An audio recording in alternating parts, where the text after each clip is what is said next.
วัสดีค่ะสวัสดีนะคะคุณครูทั้งต้นทางแล้วก็ปลายทางแล้วก็นักเรียนที่น่ารักทุกคนนะคะวันนี้นะคะเราเจอกันในชั่วโมงแรกใช่ไหมคะกับวิชาอะไรทราบไหมนาฏดุริยางค์หรือว่าดนตรีนาฏศิลป์นั่นเองนะคะในชั้นประถมศึกษาปีที่1วันนี้นักเรียนห้องอะไรคะห้องคุณตาห้องอะไรเอ่ยป .1 ทับป .1 ทับ1นั่นเองนะคะป .1 พร้อมไหมคะพร้อมที่จะเรียนไหมคะวันนี้นะคะเราพบกับคุณครูจันทิมาอนุกูลหรือว่าคุณครูแท็กนั่นเองนะคะพร้อมหรือยังพร้อมแบบง่วงๆพร้อมหรือยังคะถ้าพร้อมแล้วปรบมือ1ครั้งนี่แสดงว่ายังไม่พร้อมปรบมือ1ครั้ง2ครั้ง3ครั้งแสดงว่าพร้อมมากเดี๋ยวเรามาทำสมาธิกันก่อนดีไหมคะเวลาทำสมาธิเขาทำยังไงคะนั่งตัวตรงแล้วทำไงเอ่ยมือประสานไว้ที่ตากแล้วก็ทำไงคะหลับตาพร้อมหรือยังพร้อมแล้วนะคะเดี๋ยวไปพร้อมกับเพลงของเราด้วยนะคะพร้อมไหมคะพร้อมแล้วนะคะ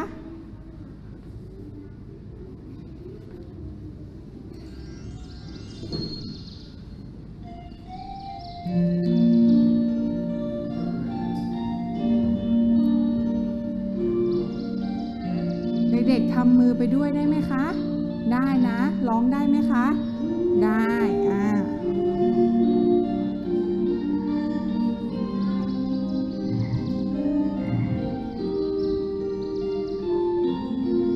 นั่งตัวตรงๆลมหายใจเข้าลมหายใจออกดังดอกไม้สวยงามภูผาใหญ่กว้างดังสายน้ำช่ำเย็นดังหน้าผากาอันบางเบาอีกรอบหนึ่งลมหายใจเข้าลมหายใจออกดังดอกไม้บานดอกไม้ใครสวยภูผาใหญ่กว้างดังสายน้ำช่ำเย็นดังหน้าผากาอันบางเบาหลับตา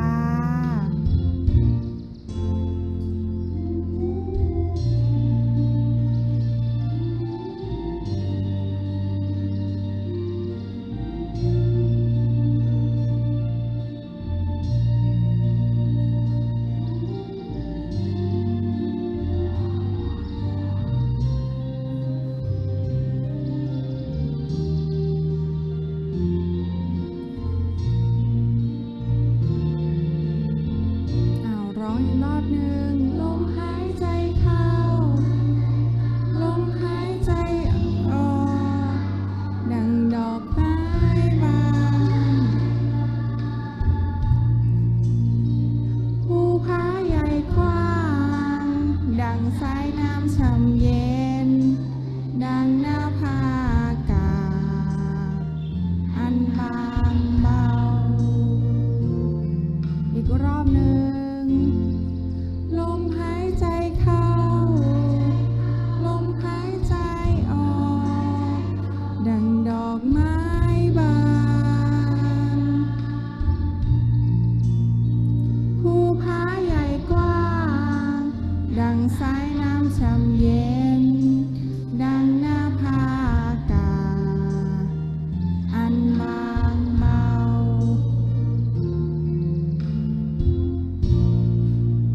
ทุกคนหลับตาค่ะ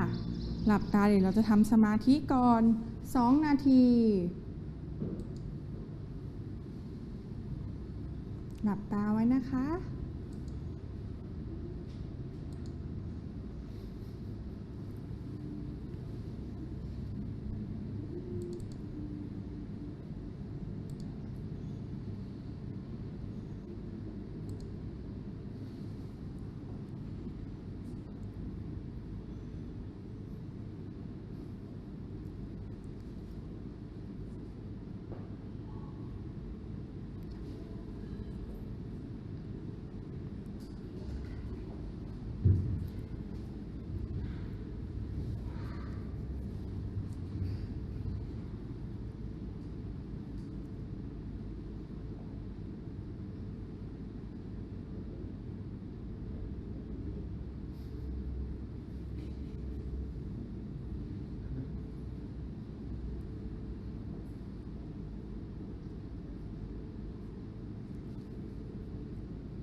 ค่อยๆลืมตาค่ะ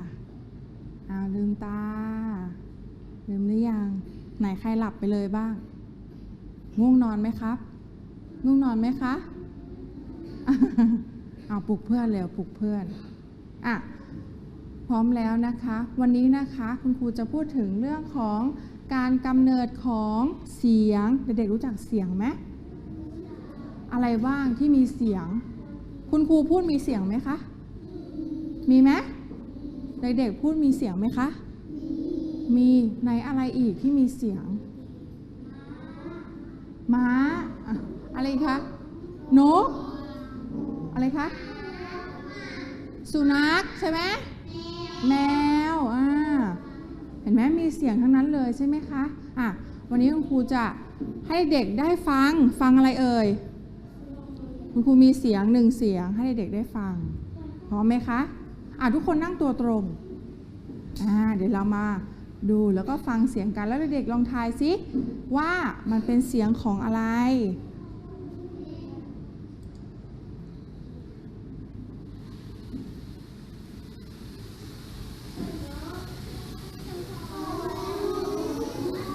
ทุกคนหลับตาแล้วลองนึกซิว่ามันเป็นเสียงของอะไรหลับตาก่อนหลับตาลองนึกซิว่าเรากำลังทำอะไรอยู่เรากำลังยืนตากฝนอยู่หรือเปล่า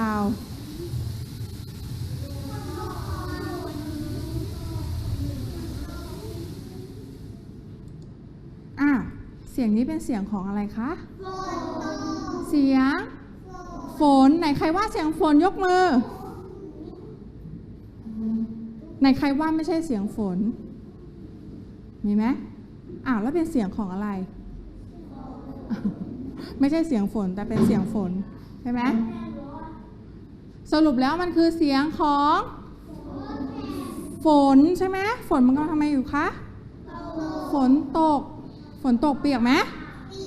เปียกแล้วต้องทำยังไงไม่ให้เปียกคะเข้าบ้านทำไงอีกกางร่มใส่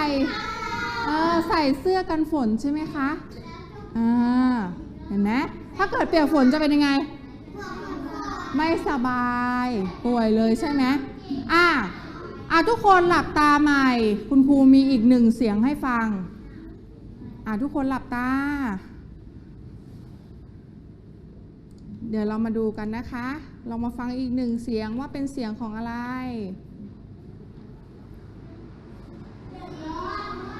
เงียบก่อนทุกคนเงียบแล้วก็หลับตาฟัง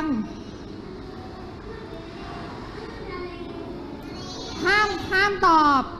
ถ้าตอบคุณครูให้แพ้เลยเงียบไว้ก่อน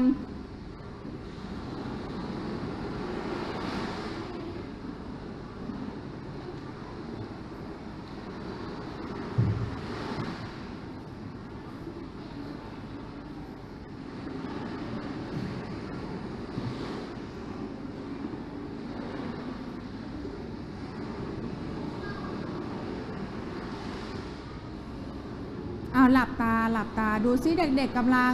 ทำอะไรอยู่นะกำลังเดินอยู่ชายทะเลหรือเปล่า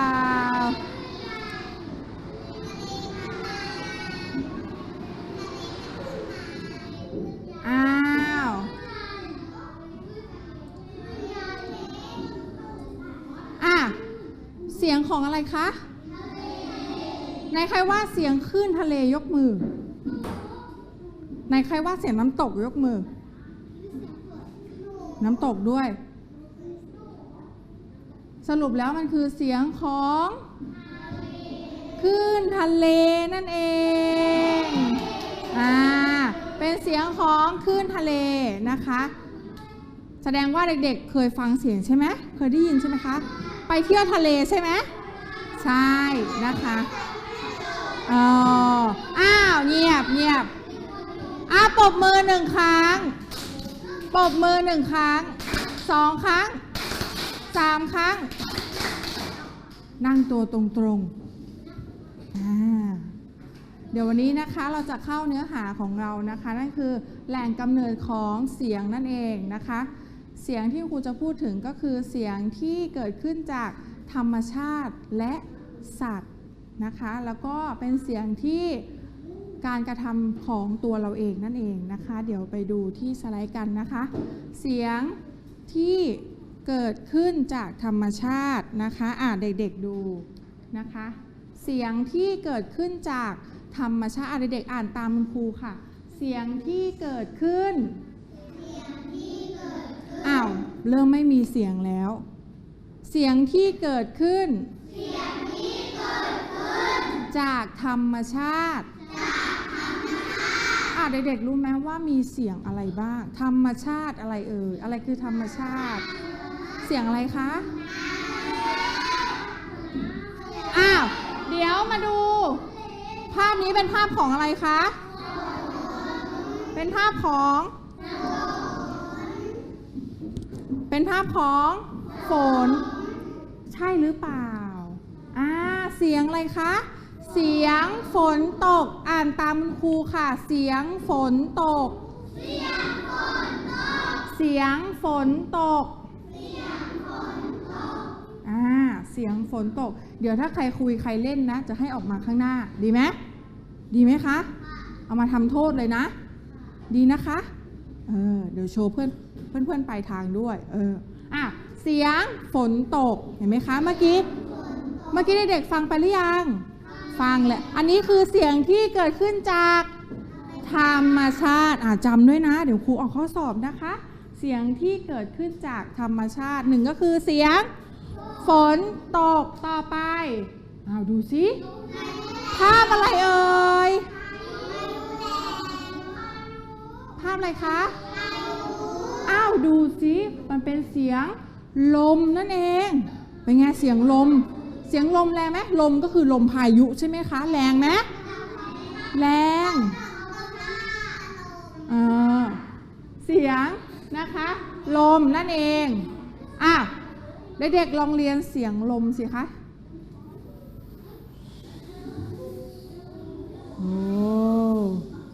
เสียงลมแรงเลยมาดูต่อไปนะคะต่อไปอันนี้อะไรเอ่ยดูซิเป็นภาพของอะไรโอ้ยน่ากลัวไหมคะแล้วเวลามีเสียงดังไหมเสียงดังยังไงเอ่ยเสียงดังยังไงคะไหนลองทำเสียงฟ้าผ่าดิ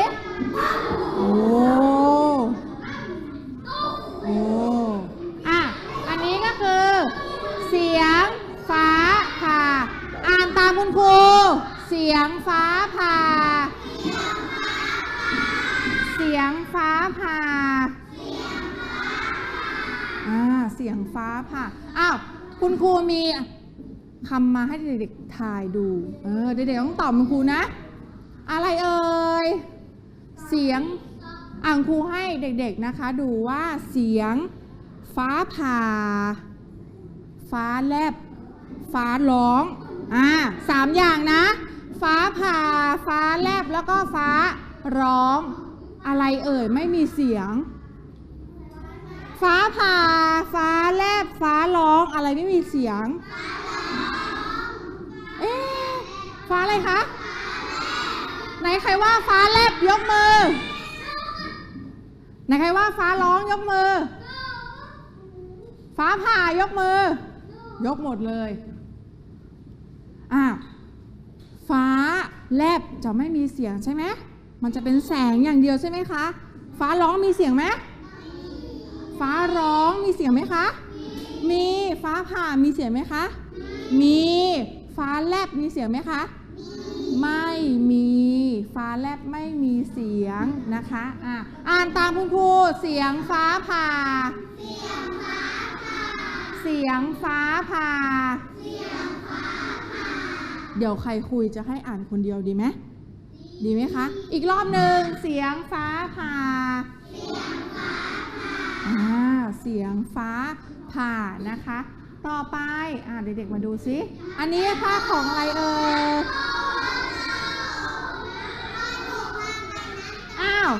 อันนี้เป็นเสียงอะไรคะ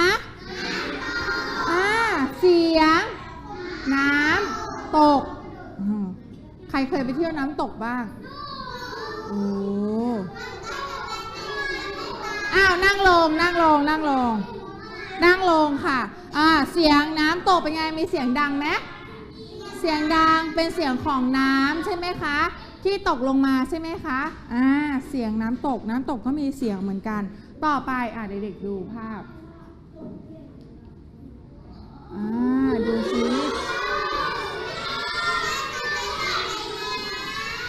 ภาพอะไรเอ่ยเสียงนี้เป็นเสียงของเสียงคลื่นเราเรียกว่าเสียงคลื่นทะเลนั่นเองเห็นไหมคะอ่านตามคุณครูเสียงคลื่นใครไม่ออกเสียงคลื่นเสียงคลื่นเด็กๆเคยไปเที่ยวทะเลใช่ไหมคะก็จะได้ยินเสียงคลื่นทะเลนะคะดูต่อไป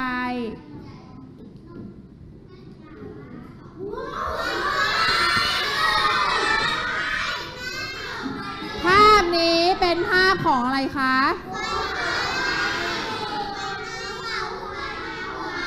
ไหนใครว่าภูเขาไฟยกมือใครว่าไฟไหม้ยกมือ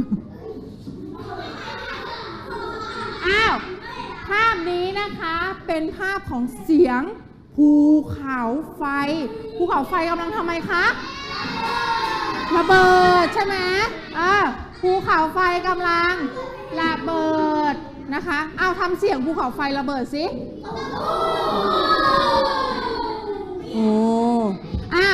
เด็กๆดูนะคะแล้วก็อ่านตามคุณครูเสียงภูเขาไฟ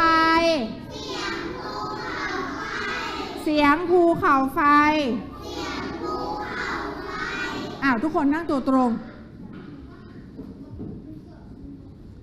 ถ้าใครหลังงอจะให้มาเต้นไก่ย่างห้ามหลังงอนั่งตัวตรงๆอันนี้ก็คือเสียงที่เกิดขึ้นจากอะไรคะธรรมชาติใช่ไหมเสียงที่เกิดขึ้นจากธรรมชาติลองทบทวนมีอะไรบ้างที่ครูพูดไปทั้งหมดมีน้ำตกมีภูเขาไฟมีคลื่นทะเลมีลมใช่ไหมคะฝนตกฟ้าผ่าใช่ไหมคะฟ้าร้องอันนี้ก็คือเสียงที่เกิดขึ้นจากธรรมชาตินั่นเองนะคะดูต่อไปเสียงที่เกิดขึ้นจากสัตว์ต่อไปเสียงที่เกิดขึ้นจากสัตว์เด็กๆอ่านตามคุณครูเสียงที่เกิดขึ้นจากสัตว์เสียงที่เกิดขึ้นจากสัตว์เดี๋ยวเราจะแบ่งกลุ่มกันใครเสียงดังกว่ากันใครตอบชัดเจนเดี๋ยวเอาคะแนนไปเลยดีไหมคะอ่านอีกรอบหนึ่งเสียงที่เกิดขึ้นจากสัตว์พูดเสียงดังแต่ไม่ต้องตะโกนใช่ไหมถ้าตะโกนเป็นไงคะใช่เพราะฉะนั้นพูดให้เสียงพอดีอีกรอบหนึ่งเสียงที่เกิดขึ้นจากสัตว์ลองดูซิว่าเสียงที่เกิดขึ้นจากสัตว์ครูยกตัวอย่างนะคะสัตว์มีเยอะเลยใช่ไหมเด็กๆดูซิดูซิเป็นภาพของอะไรเงียบทุกคนทำเสียงร้องให้ตรงกับภาพแมวร้องไงคะ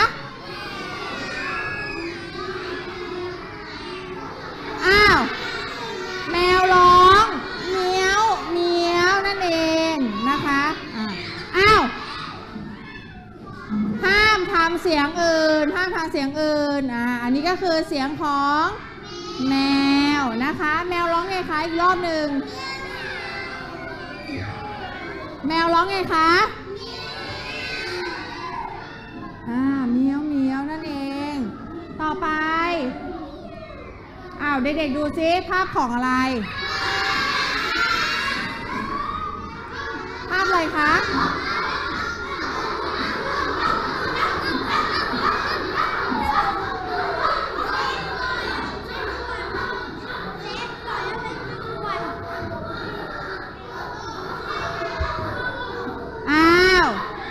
เสียงอะไรคะร้องไงพุ่งพุ่งใช่ไหมเอาทุกคนร้องพร้อมกัน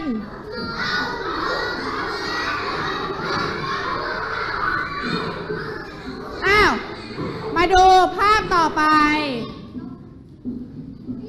อะไรคะ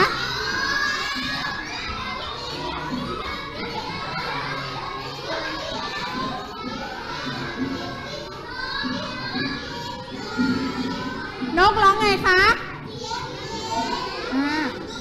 นกร้องจิ๊บจิ๊บภาพนี้ล่ะคะทุกคนเงียบก่อนร้องพร้อมกัน1 2 3มออันนี้เป็นเสียงของอะไรคะเสียงของไหนใครว่าเสียงวัวยกมือ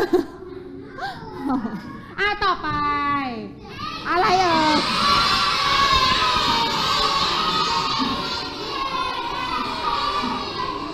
เสียงเสียงไก่ใช่หรือเปล่าร้องไงคะเอก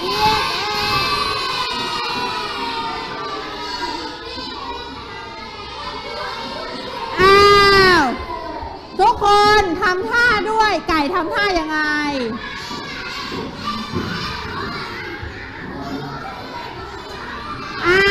นั่งที่เดี๋ยวเรามาดูซิภาพต่อไปดูซิภาพต่อไปอะไรตัวอะไรคะ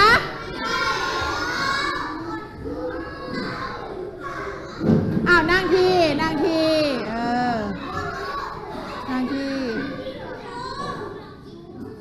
เสียงของอะไรคะ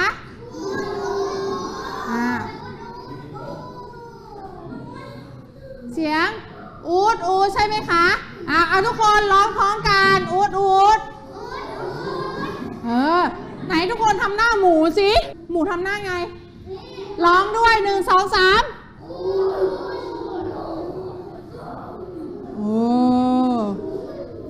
อันนี้ก็คือเสียงหมูนะคะต่อไปดูซิอันนี้อะไร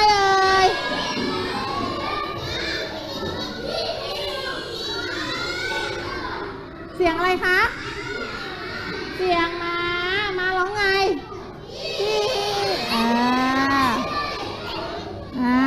เอาทุกคนทำท่าม้าสิม้าทำท่าไง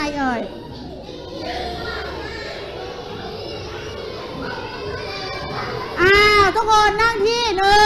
2 3 4 5เรียบร้อยนะคะต่อไปดูภาพต่อไปสิอะไร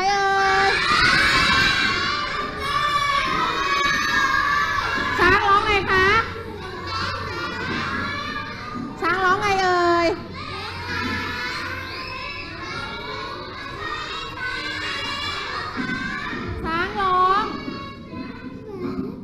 ช้างร้องไงคะทุกคนทำท่าช้างพร้อมกันนั่งที่อันนี้ก็คือเสียงที่เกิดขึ้นจากสัตว์อันแรกคือเสียงที่เกิดขึ้นจากธรรมชาติ2คือเสียงที่เกิดขึ้นจากสัตว์ต่อไปนะคะต่อไปก็คือเสียงที่เกิดขึ้นจากตัวเราเองตัวเราเองเป็นยังไงคะกรี๊ดเสียงพูดใช่ไหมเสียงพูดใช่ไหมคะมันมาจากตัวเราใช่ไหมเสียงที่เกิดขึ้นจากตัวเราก็คือเวลาเราพูดเราร้องเพลงใช่ไหมคะแล้วมีอะไรอีกเด็กๆทราบไหมมีอะไรคะเสียงที่เกิดขึ้นจากการกระทำของ มนุษย์นั่นเองก็คือตัวเราเองเด็กๆลองดูสิเสียงที่เกิดจากการเป่าริมฝีปากเด็กๆเป่าเป็นไหมผิวปากเป็นไหมคะเอาลองทำสิผิวปากดังไหมเอาลองฝึกทำดูลองฝึกทำดู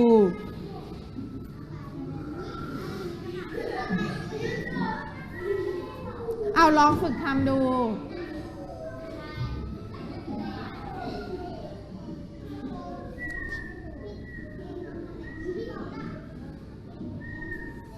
ไหนใครมีเสียงเมื่อกี้ใครมีเสียงอ้าวคุณครูขอตัวแทน1 คน1 คนได้ไหมคะมาหน้าชั้นแล้วก็เดี๋ยวให้ทำเสียงเป่าริมฝีปากให้เพื่อนๆดูได้ไหมคะลองสิพร้อมหรือยังเอาไกลๆหน่อยลูกไกลๆหน่อยทุกคนเงียบตั้งใจฟังเพื่อนๆลองทำตามสิเราใช้ริมฝีปากนะเราไม่ได้ใช้เสียงนะคะ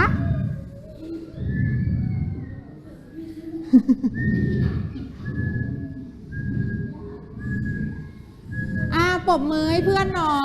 ยอันนี้คือเสียงที่เกิดจากการเป่าเลยคะริมฝีปากนั่นเองทุกคนนั่งตัวตรงเราหยุดเรื่องเป่าผิวปากแล้วนะคะเป่าริมฝีปากเราไม่เป่าแล้วเรามาดูต่อไปว่าเราจะทำอะไรกันต่อนะคะต่อไปก็คือเสียงปรบมือทุกคนปรบมือห้ามมีเสียงพูดนะปรบมืออย่างเดียวทุกคนปรบมือปรบมือ1 ครั้ง1 ครั้ง2 ครั้ง2 ครั้งมีคนเลย2 ครั้ง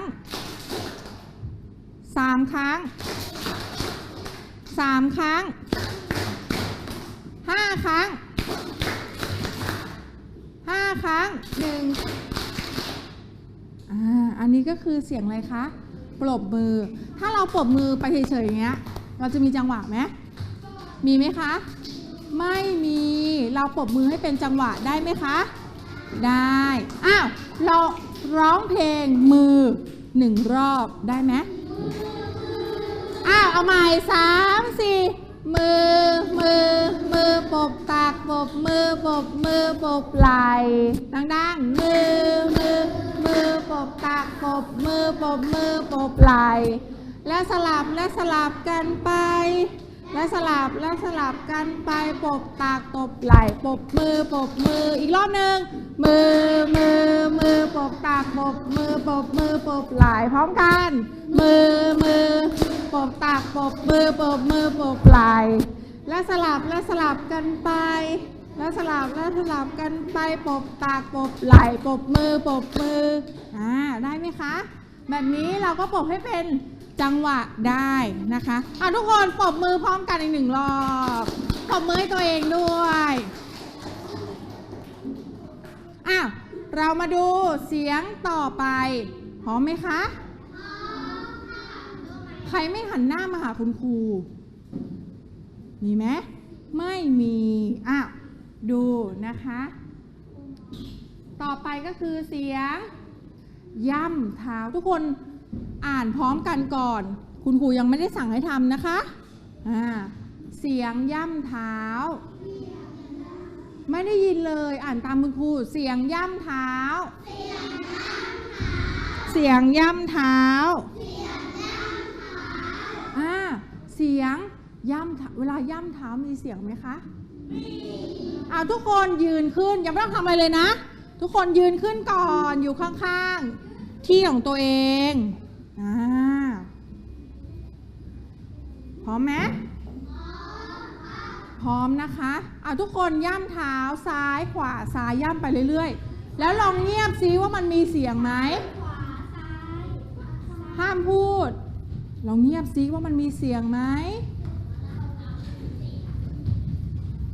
ย่ำเฉยๆนะคะไม่ต้องกระโดดนะคะย่ำเฉยๆมีเสียงไหมคะมีไหมมีเสียงไหมคะมีใช่ไหมทุกคนย่ำย่ำสิพร้อมกันห้ามมีเสียงอื่นนอกจากเสียงย่ำเท้าอย่างเดียวมีเสียงไหมคะทุกคนเงียบสิมีไหมมีไหนใครได้ยินเสียงย่ำเท้าตัวเองบ้างยกมือทุกคนนั่งลงอันนี้ก็คือเสียงอะไรคะเสียงย่ำเท้านั่งหรือยังคะนั่งหรือยังต่อไปมาดูซิมันมีเสียงอะไรอีกเสียงดีดนิ้วเสียงดีดนิ้วเด็กๆอ่านตามคุณครูก่อนเสียงดีดนิ้วเสียงดีดนิ้วทุกคนลองทำดู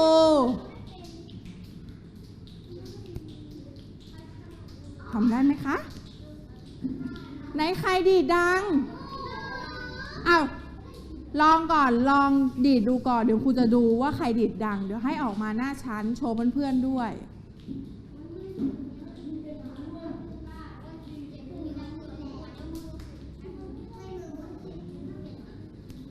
ลองสิดังไหมด้านหลังมาเลยโชว์เพื่อนหน่อยปรบมือให้เพื่อนหน่อยค่ะพร้อมไหมเสียงอะไรคะเสียงดีดนิ้วตั้งใจฟังเพื่อนดีดตรงนี้นะไม่ต้องร้องเพลงนะครับครูถือให้หนูดีดเลยครับไกลๆดีดไปเรื่อยๆเมื่อยไหมดังไหมคะมาสิดีดไปเรื่อยๆคุณครูดีดไม่ดังเลยไหนใครดีดดังอีกมีไหมคะมา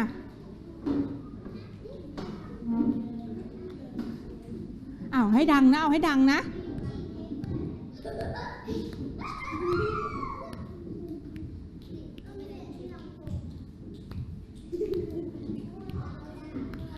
ดังไหมคะปรบมือให้เพื่อนหน่อยอันนี้ก็คือเสียงดีดนิ้วไหนใครดีดยังไม่ดังมั้งคะมีไหมคุณครูว่ายังดีดไม่ดังมีไหมไหนใครดีดดังบ้างยกมือโอ้เก่งมากปรบมือให้เพื่อนหน่อยค่ะ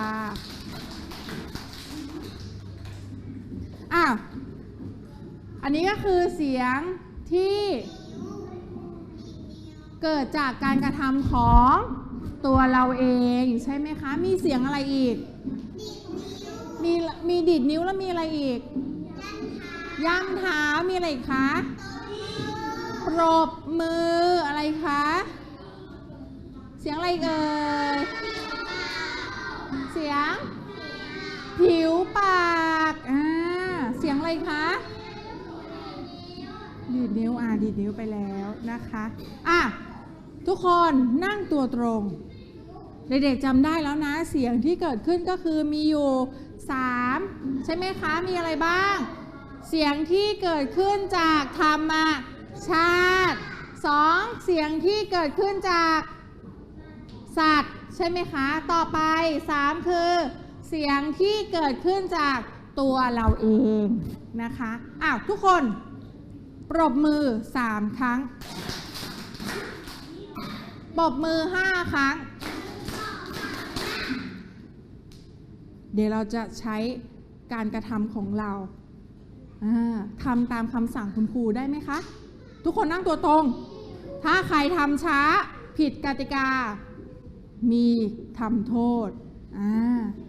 ปรบมือ5ครั้งเคาะโต๊ะ5ครั้งเข้าใจกติกาไหมคะเข้าใจแล้วนั่งตัวตรงพร้อมใครทำนอกเหนือคำสั่งทำไงดีเดี๋ยวให้มาเต้นไก่ย่างข้างหน้าดีไหม ดีนะคะปรบมือ5 ครั้งปรบมือ5 ครั้งเคาะโต๊ะ5 ครั้งปรบมือ5 ครั้งเคาะโต๊ะ5 ครั้งย่ำเท้า5 ครั้งเอาใหม่ไม่ทันนั่งลงเตรียมไม่พร้อมนะบอกดีฝ่าจะมีอะไรบ้างมีปรบมือมีเคาะโต๊ะมีย่ำเท้ามีกระโดดด้วยนะกระโดดด้วยมีเดินด้วยพร้อมหรือยัง1 2 3นั่งตัวตรงปรบมือ5 ครั้งปรบมือ5 ครั้งเคาะโต๊ะ5 ครั้งเคาะโต๊ะ5 ครั้งปรบมือ5 ครั้งดีดนิ้ว5 ครั้ง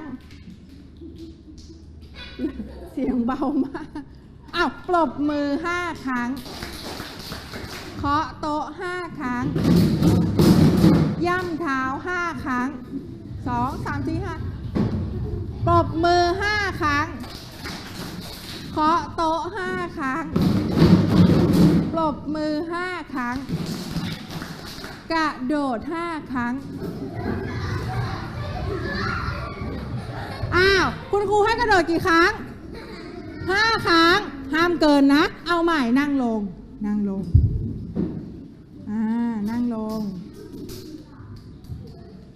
พร้อมหรือยัง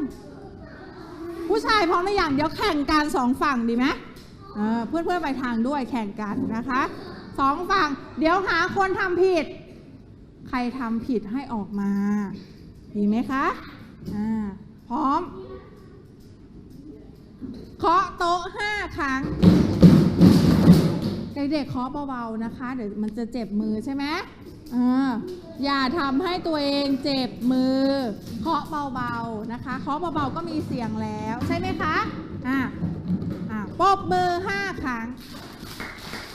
ปรบมือ5 ครั้งเคาะโต๊ะ5 ครั้งเคาะโต๊ะ5 ครั้งปรบมือ5 ครั้งเคาะโต๊ะ5 ครั้งปรบมือ5 ครั้งเคาะโต๊ะ5 ครั้งมีคนผิดไหมมีไหมคะไม่มีไหมทุกคนเอามือจับหู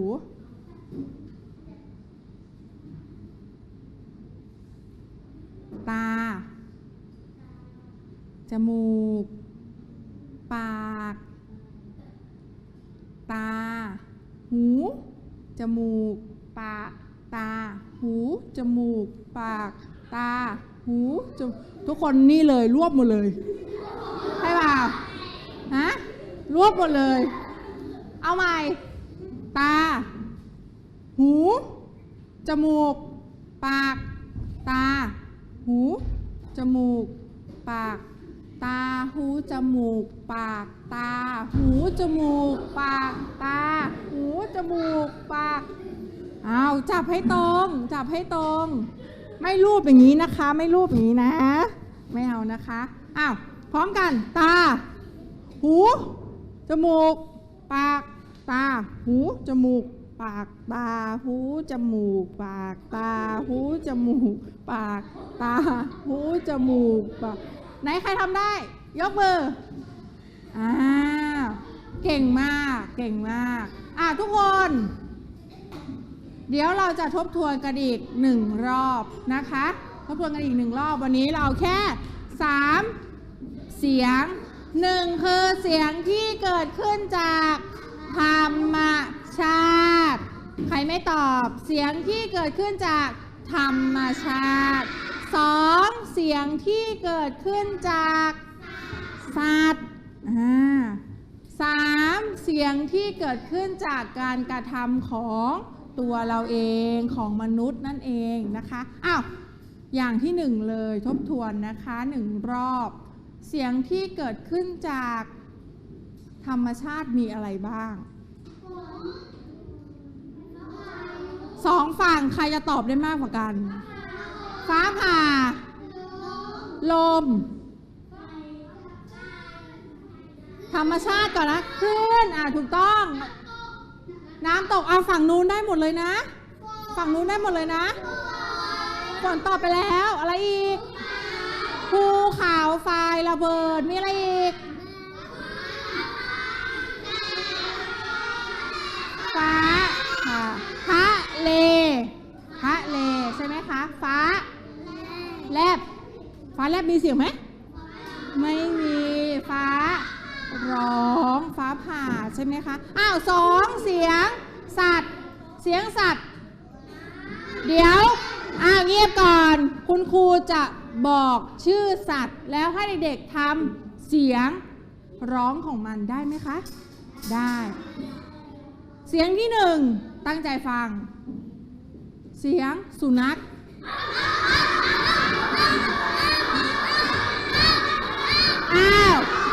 เสียงที่สองห้ามลุกจากที่เสียงที่สองแมว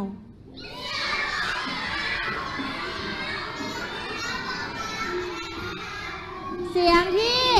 สามวัว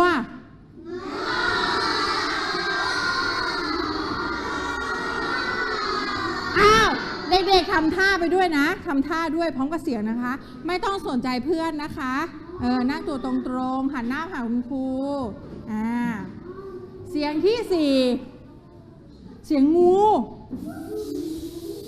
คุณครูบอกว่าอะไรห้ามลุกจากที่นะคะห้ามลุกจากที่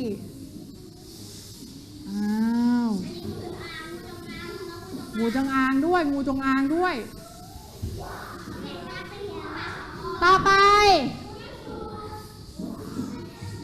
อไปเสียงม้า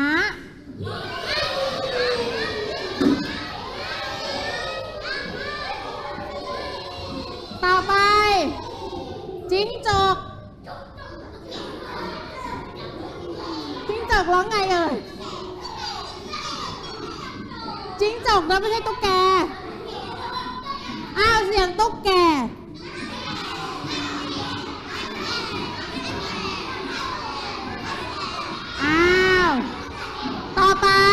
ต่อไปเงียบต่อไปเสียงเสือ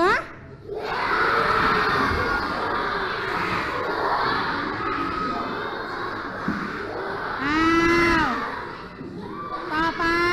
ไปฟังด้วยคุณครูบอกให้หยุดก็ต้องหยุดต่อไปเสียง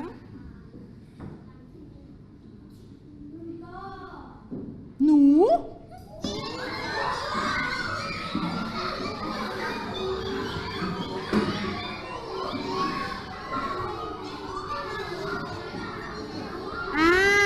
ต่อไปเสียงสิงโต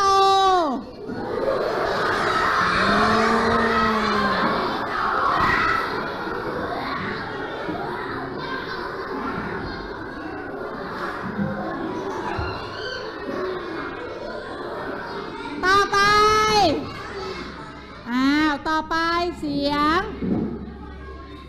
ไก่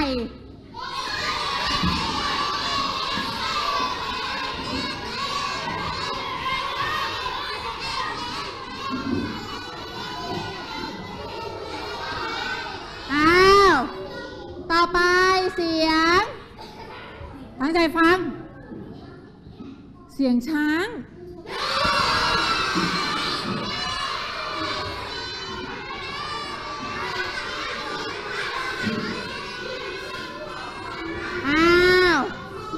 เงียบ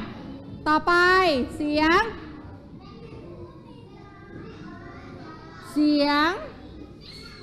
งอะไรดีเสียงหมู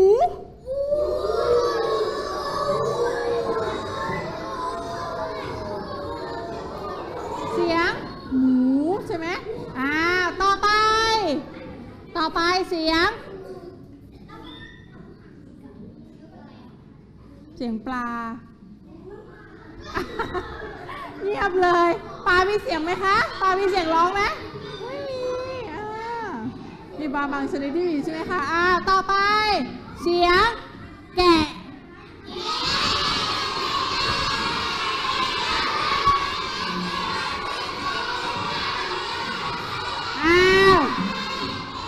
ต่อไปคุณครูบอกว่าอะไร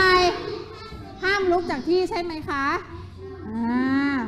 นั่งอยู่กับที่เลยต่อไปเสียงนก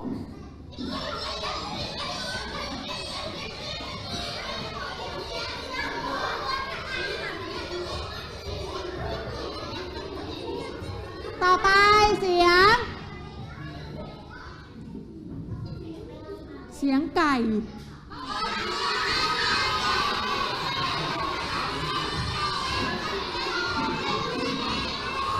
ี่เสียงไก่เอาไปแล้วใช่เปล่า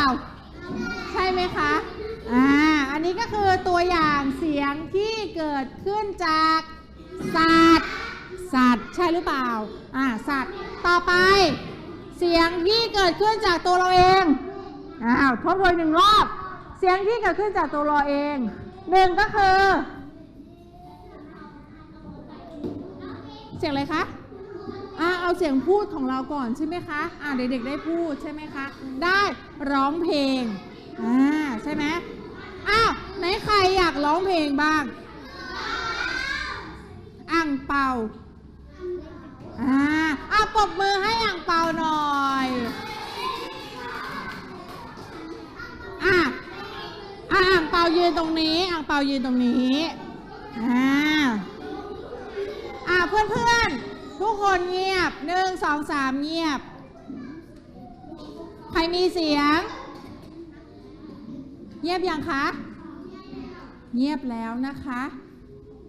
เสียงที่เกิดจากการกระทำของมนุษย์ก็คือเสียงพูดของเราใช่ไหมคะแล้วก็มีเสียงดีดนิ้วมีเสียงปรบมือใช่ไหมอีกเยอะแยะเลยต่อไปอ่างเปาจะมาโชว์การร้องเพลงเดี๋ยวอ่างเปาจะใช้เสียงของอ่างเปาร้องเพลงให้เพื่อนๆฟังโอ้โหมีแท็กมือด้วยเอาแท็กมือครูด้วยโอ้พร้อมยืนตัวตรงพร้อมไหมคะเพื่อนๆพร้อมไหมเดี๋ยวร้องให้เพื่อนๆปลายทางฟังด้วยนะคะช่วงสุดท้ายของเราอ่างเปาจะร้องเพลงอะไรคะเพลงงูพร้อมงูอะไรไม่รู้เดี๋ยวนั่งที่ห้ามลุกห้ามใครลุกจากที่ห้ามใครลุกจากที่อ่างเปาเพลงเมื่อกี้มันไม่มีเนื้อร้องใช่อ่างเปาจะเต้นใช่ไหมครับเต้นด้วยใช่ไหมเต้นด้วยไหมครับจะร้องเอาเพลงอื่นเพลงอะไรครับ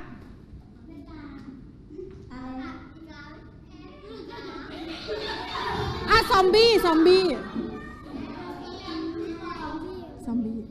หน้ากากอีกาใช่เปล่าร้องเลยครับร้องเลยเพื่อนปรบมือ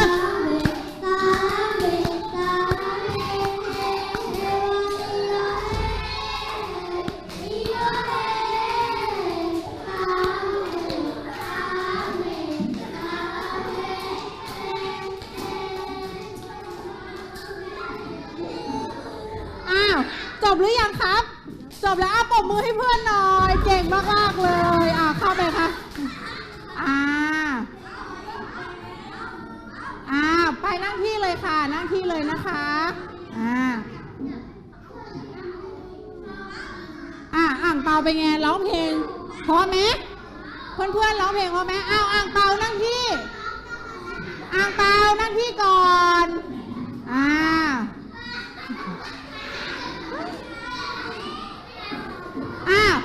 วันนี้นะคะเด็กๆก็ได้เรียนรู้นะคะเกี่ยวกับเสียงที่เกิดขึ้นใช่ไหมคะแหล่งกำเนิดของเสียงนั่นเองนะคะมีเสียงอะไรบ้างเสียงที่เกิดขึ้นจากธรรมชาติ2เสียงที่เกิดขึ้นจากสัตว์ใช่ไหมคะ3คือ เสียงที่เกิดขึ้นจากตัวเราเองก็คือการกระทำของเราเองนะคะ